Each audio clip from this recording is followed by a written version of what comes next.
Os invito a buscar conmigo Marcos 5,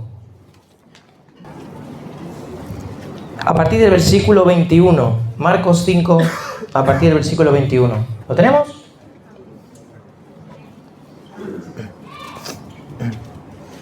Dice así: pasando otra vez Jesús en una barca a la otra orilla, se reunió alrededor de él una gran multitud, y él estaba junto al mar. Y vino uno de los principales de la sinagoga llamado Jairo, y luego que le vio, se postró a sus pies, y le rogaba mucho, diciendo: mi hija está agonizando, ven y pon las manos sobre ella, para que sea salva, y vivirá. Fue pues con él, y le seguía una gran multitud, y le apretaban. Pero una mujer que desde hacía 12 años padecía de flujo de sangre, y había sufrido mucho de muchos médicos, y gastado todo lo que tenía, y nada había aprovechado, antes le iba peor. Cuando oyó hablar de Jesús, vino por detrás entre la multitud y tocó su manto, porque decía: si tocare tan solamente su manto, seré salva. Y enseguida la fuente de su sangre se secó, y sintió en su cuerpo que estaba sana de aquel azote. Luego Jesús, conociendo en sí mismo el poder que había salido de él, volviéndose a la multitud, dijo: ¿quién ha tocado mis vestidos? Sus discípulos le dijeron: ¿ves que la multitud te aprieta y dices: ¿quién me ha tocado? Pero él miraba alrededor para ver quién había hecho esto. Entonces la mujer, temiendo y temblando, sabiendo lo que en ella había sido hecho, vino y se postró delante de él y le dijo toda la verdad. Y él le dijo: hija, tu fe te ha hecho salva, ve en paz y queda sana de tu azote. Mientras él aún hablaba, vinieron de casa del principal de la sinagoga diciendo: tu hija ha muerto, ¿para qué molestas más al maestro? Pero Jesús, luego que oyó lo que se decía, dijo al principal de la sinagoga: no temas, cree solamente. Y no permitió que le siguiese nadie, sino Pedro, Jacobo y Juan, hermano de Jacobo. Y vino a casa del principal de la sinagoga, y vio el alboroto y a los que lloraban y lamentaban mucho. Y entrando les dijo: ¿por qué alborotáis y lloráis? La niña no está muerta, sino duerme. Y se burlaban de él. Mas él, echando fuera a todos, tomó al padre y a la madre de la niña y a los que estaban con él, y entró donde estaba la niña. Y tomando la mano de la niña le dijo: Talita cumi, que traducido es: niña, a ti te digo, levántate. Y luego la niña se levantó y andaba, pues tenía 12 años. Y se espantaron grandemente. Pero él les mandó mucho que nadie lo supiese, y dijo que se le diese de comer. Hasta aquí la historia de hoy. Aquí tenemos dos personajes que se acercan a Jesús. El primero se llama Jairo, y nos dice que es uno de los principales de la sinagoga. Eso significa que hablamos de alguien que tenía cierto estatus, un buen lugar, que también conocía la palabra, porque al final, si estaba en la sinagoga, él conocía la palabra. Él viviría cómodamente, tenía sus asuntos arreglados, tenía una buena vida, pero había una necesidad que se le escapaba de control. Su hija estaba enferma. Y dice que él renunció a su orgullo, porque luego veremos un poquito que es una de las cosas que quizás nos impide acercarnos a Dios. Renunció al qué dirán, renunció a qué van a pensar de mí, mis compañeros, porque él era un religioso y sabéis que no estaba muy a favor de Jesús. Y él tenía esa necesidad y fue a los pies de Jesús y dice que le rogaba mucho, diciendo: ven conmigo. Y tenemos a una mujer, que no nos dice su nombre, pero dice que tenía una enfermedad de 12 años, el flujo de sangre. Y quizás esto puede ser un problema que no se ve de primeras, porque tú quizás veías a la mujer y decías: pobre mujer, mira cómo viste, siempre apartada, y uno no sabría qué le ocurría. Pero el flujo de sangre era algo que, si una judía lo sufría, era complicado, porque aparte del dolor físico de que constantemente estaba con la sangre que botaba, y la molestia, aparte de eso, también era un dolor social. Porque en Levítico 15:25 dice que la mujer con flujo de sangre quedaba en estado de impureza, por tanto era rechazada, por tanto no podía acercarse, no podía ir al templo, no podía participar de la vida religiosa de su pueblo. Y dice que había sufrido mucho de muchos médicos y gastado todo lo que tenía y nada había aprovechado. Antes le iba peor. Por tanto, le había llevado un problema económico también, se lo había gastado todo. Y en este estado se encuentra cuando oye de Jesús. Y esta persona quizás retrata a aquella que lleva tiempo con dolor, con un sufrimiento, con algo que atormenta por dentro. Quizás es una enfermedad física, quizás es una enfermedad emocional, quizás es una necesidad espiritual. Pero hay dolores que no se curan con el tiempo. Habían pasado 12 años y aquello no se solucionaba. Hay vicios y hay problemas que no se solucionan con dinero. Hay heridas que no se arreglan con ciertas distracciones o con pasar el tiempo. Hay culpas que no las borra la religiosidad. Hay cadenas que no lo rompe un esfuerzo humano.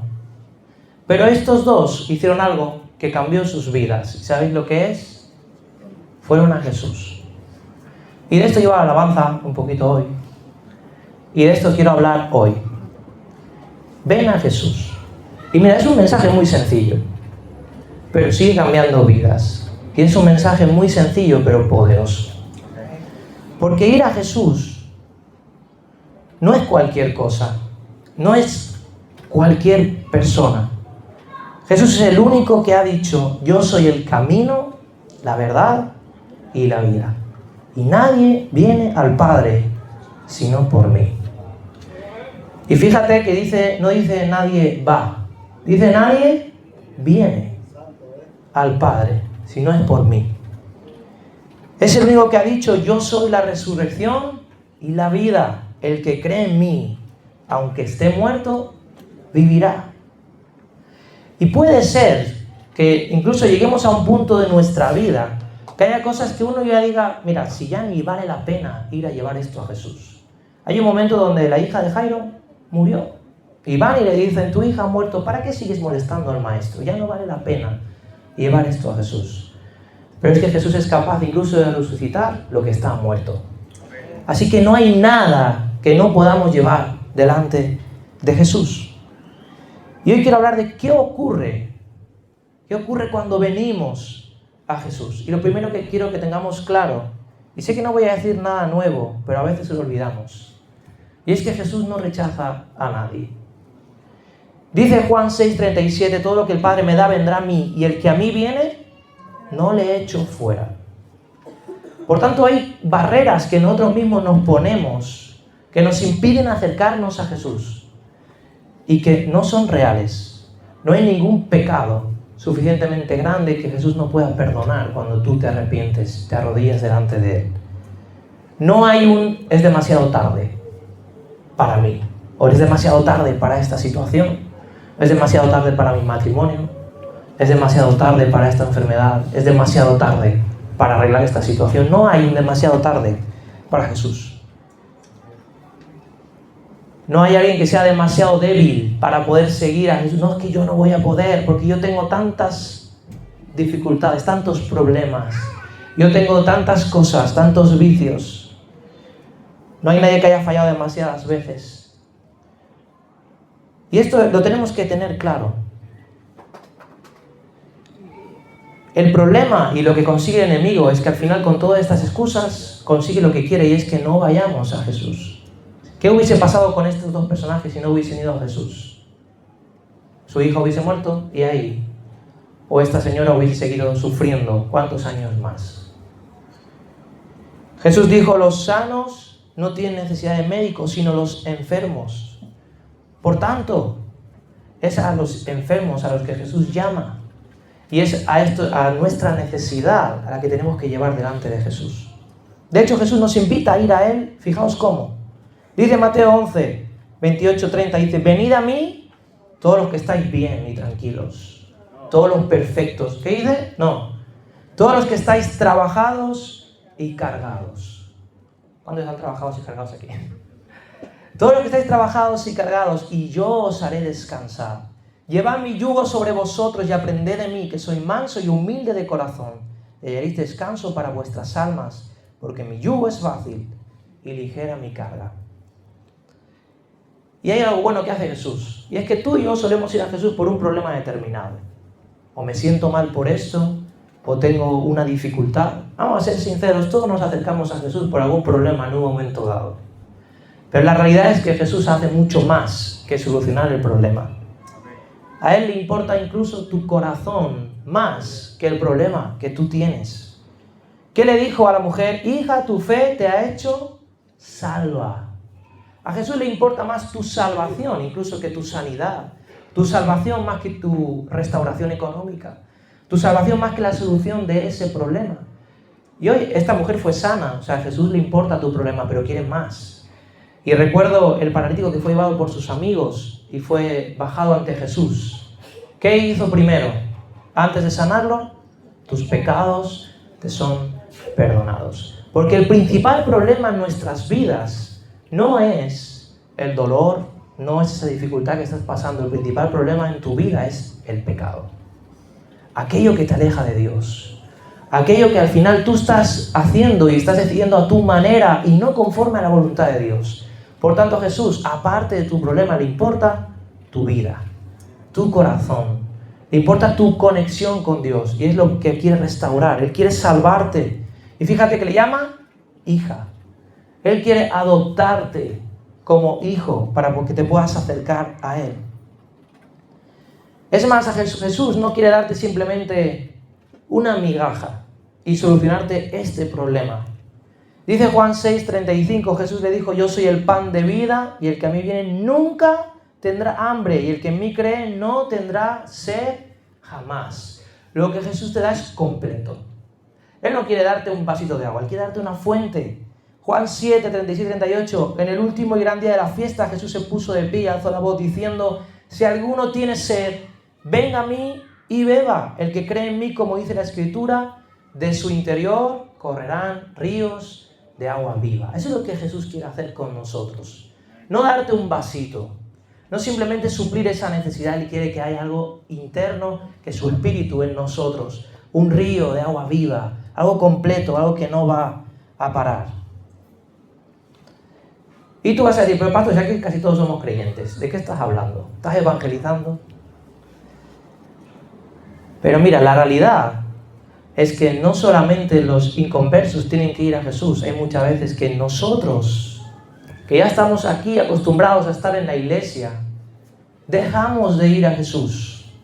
O sin darnos cuenta nos hemos alejado de su presencia. Y normalmente esto viene porque hay una cosa que también hace Jesús cuando nos acercamos a Él. Y es que Jesús nos dice toda la verdad. Y esto a veces no gusta. ¿Qué le pasó al joven rico? Se acercó a Jesús y Jesús le dijo, bueno, una cosa te falta. Vende todo lo que tienes, repártelo a los pobres y sígueme. Y eso no le gustó. Y se fue. ¿Qué le pasó a Nicodemo? Él pensaba que lo sabía todo, pero le dijo, si no naces de nuevo, no verás el reino de Dios. Jesús habla claro, nos dice la verdad. A la samaritana no se cortó un pelo. Le dijo todo, 5 maridos has tenido, el que tienes ahora no es tu marido. Jesús habla muy claro. Y quiero que me acompañéis a Juan 6, porque hay una situación donde ejemplifica muy bien lo que nos pasa a veces a nosotros y una decisión que tenemos que tomar.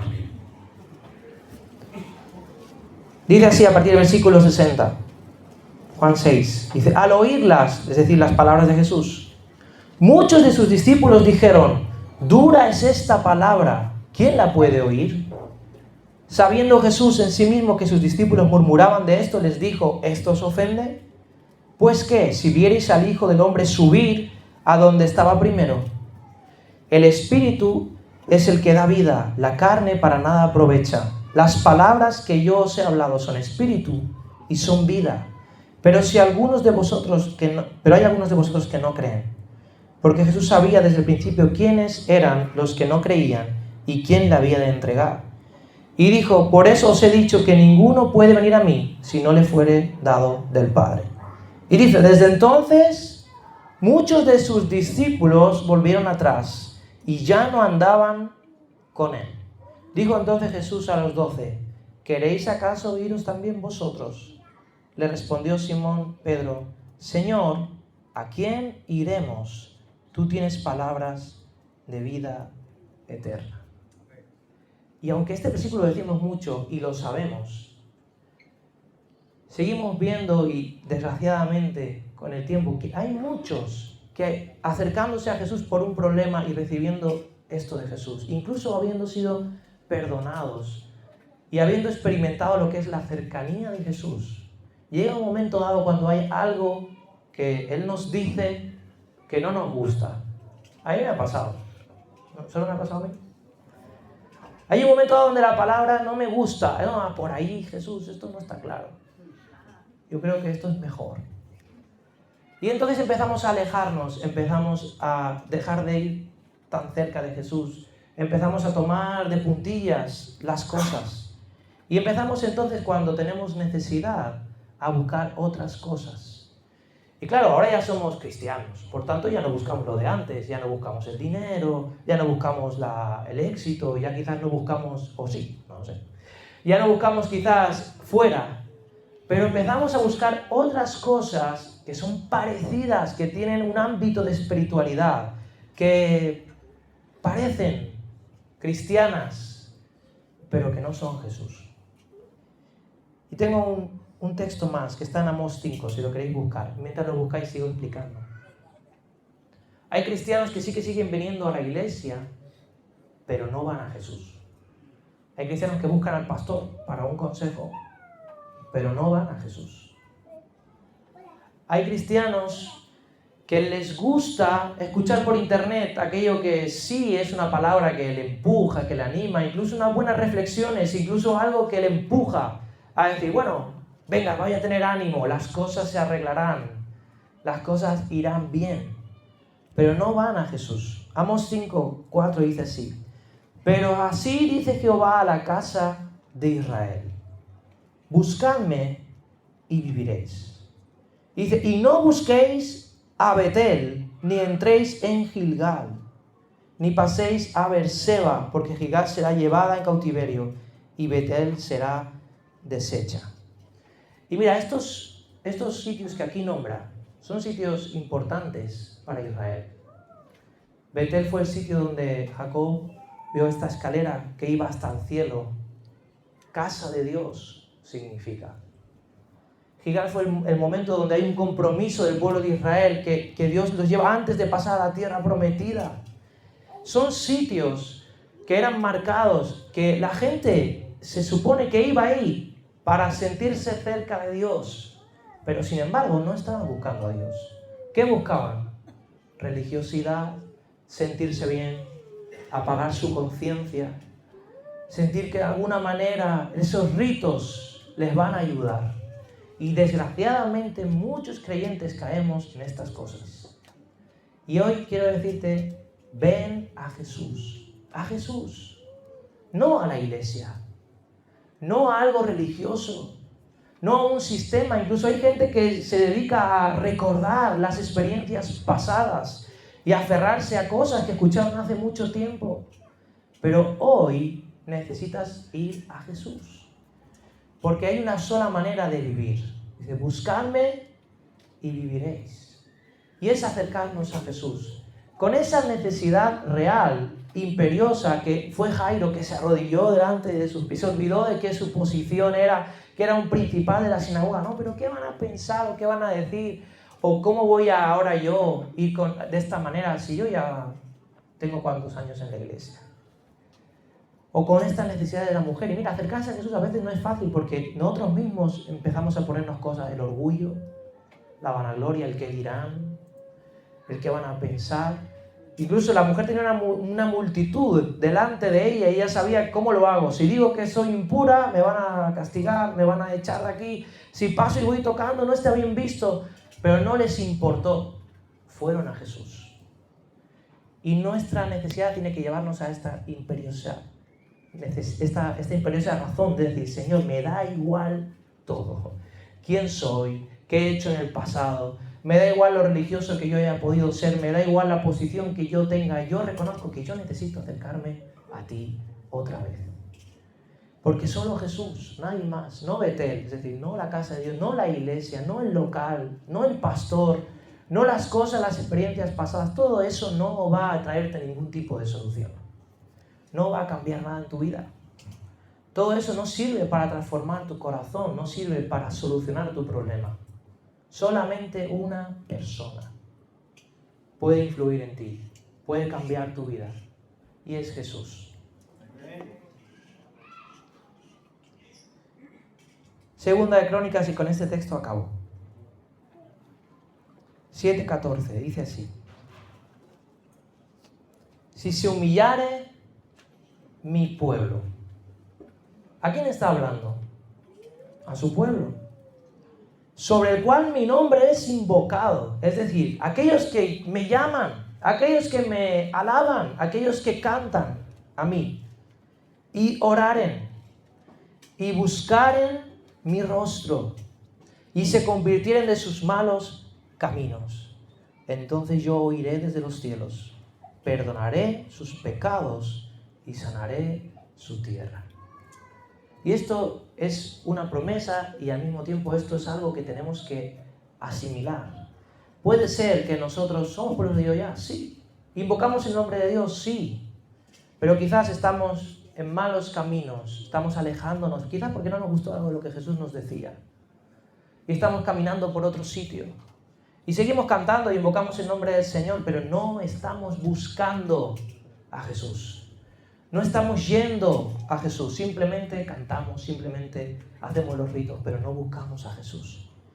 Y fíjate de nuevo, lo primero que ocurrirá será que perdonará los pecados. Esto es lo primero que a Jesús le importa. Tu corazón, ¿cómo está tu vida? ¿Cómo estás caminando? ¿Qué hay dentro de ti que está impidiendo que mi relación contigo sea directa, correcta, fluida? ¿Qué hay dentro de ti que está impidiendo que mi poder, mi amor te llene, te lleve a todo lo que yo tengo para ti? Eso lo quiere quitar Dios. Te quiere perdonar y sanar tu tierra. Aquel problema que tú tienes, Él quiere obrar. Amén.